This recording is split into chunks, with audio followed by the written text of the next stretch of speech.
श्री गणेशाय नमः. श्री स्वामी समर्थ. हर हर महादेव. केदारनाथ मंदिर हे भगवान शंकरांचे मंदिर आहे. भारत देशाच्या उत्तराखंड राज्यातील केदारनाथ गावात मंदाकिनी नदीच्या काठावर बांधले गेले आहे. केदारनाथ हे हिंदू धर्मातील पवित्र स्थानांपैकी एक असून ते 12 ज्योतिर्लिंगांपैकी देखील एक मानले जाते. हिंदू धर्मात त्याला पौराणिक तसेच आध्यात्मिक महत्त्व असून ते एक पवित्र तीर्थक्षेत्र आहे.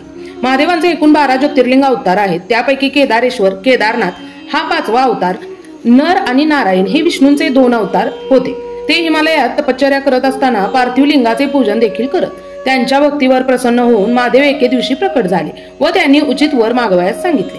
नर व नारायण यांनी ते पूजत असलेल्या पार्थिव लिंगामध्ये महादेवांना स्थित होण्याची विनंती केली. त्यांच्या विनंतीचा स्वीकार करून महादेव त्या पार्थिव लिंगामध्ये केदारेश्वर म्हणजेच केदारनाथ या ज्योतिर्लिंग रूपाने स्थित झाले. पांडवांनी कुरुक्षेत्रातील युद्धामध्ये अनेक स्वकीयांचा वध केला होता. आपल्याच गोत्रातील लोकांच्या हत्येच्या पातकामुळे पांडवांना स्वर्गात प्रवेश मिळेल की नाही याबाबत शंका होती. या संकटातून आपल्याला फक्त महादेवच वाचवू शकतात म्हणून पांडवांनी महादेवांची भेट घ्यायचं ठरवलं.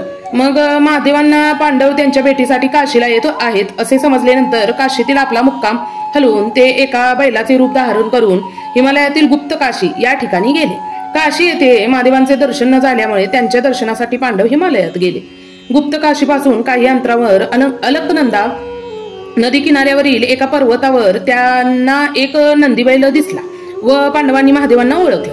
ही बाब महादेवांच्या लक्षात येताच पांडवांची भेट टाळण्यासाठी त्यांनी तात्काळ भूमिगत होण्याचा निर्णय घेतला. मग महादेव भूमिप्रवेश करत असताना भीमाने बैलाच्या पाठीवर उडी मारली आणि पाठीवरील उंचवट्याला गच्च पकडून ठेवले.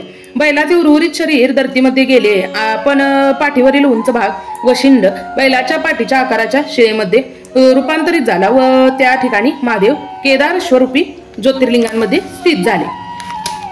पांडवांनी त्या शिवलिंगाभोवती जे मंदिर बांधले ते म्हणजे श्री क्षेत्र केदारनाथ होय.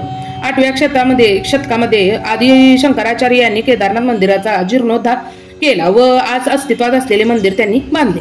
केदारनाथ मंदिराचे पिछाडीस काही अंतरावरच आदि शंकराचार्यांचे समाधी मंदिर देखील आहे. केदारनाथ हे मंदिर भारतातील 12 ज्योतिर्लिंगांपैकी एक आहे.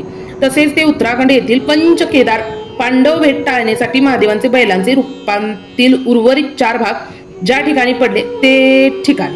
तसेच उत्तराखंड येथील 4 धामपैकी एक आहेत यमुनोत्री, गंगोत्री, केदारनाथ आणि बद्रीनाथ. हे मंदिर भाविकांसाठी दरवर्षी अक्षय तृतीया ते भाऊबीज या कालावधीमध्ये खुले असते. केदारनाथ यात्रा करण्यासाठी प्रथम हरिद्वार ऋषिकेश या ठिकाणी यावे लागते. हरिद्वार रेल्वे स्टेशनवर भारतातील अनेक प्रमुख शहरांचे रेल्वे मार्गाने जोडले गेले आहेत. ज्वाली ग्रांट विमानतळ हे ऋषिकेश शहरापासून 16 किलोमीटर अंतरावर असून ते भारतातील अनेक शहरांशी हवाई मार्गाने जोडलेले आहेत. जर हरिद्वार रेल्वे स्टेशन किंवा ज्वाली ग्रांट विमानतळ येथे आपले आगमन सकाळी झाले असल्यास आपण रेल्वे स्थानक अथवा विमानतळावरूनच केदारनाथासाठी टॅक्सी आणि बसने जाऊ शकता. तर कशी वाटली तुम्हाला ही माहिती? थोडा माहिती द्यायचा प्रयत्न केलाय. कशी वाटली ते नक्की सांगा. लवकरच भेटू अशाच एखाद्या नवीन व्हिडिओमध्ये अशीच एखादी माहिती घेऊन. तोवर आपल्या चॅनलला सबस्क्राईब करायला विसरू नका आणि लवकरच भेटू. धन्यवाद धन्यवाद धन्यवाद. हर हर महादेव.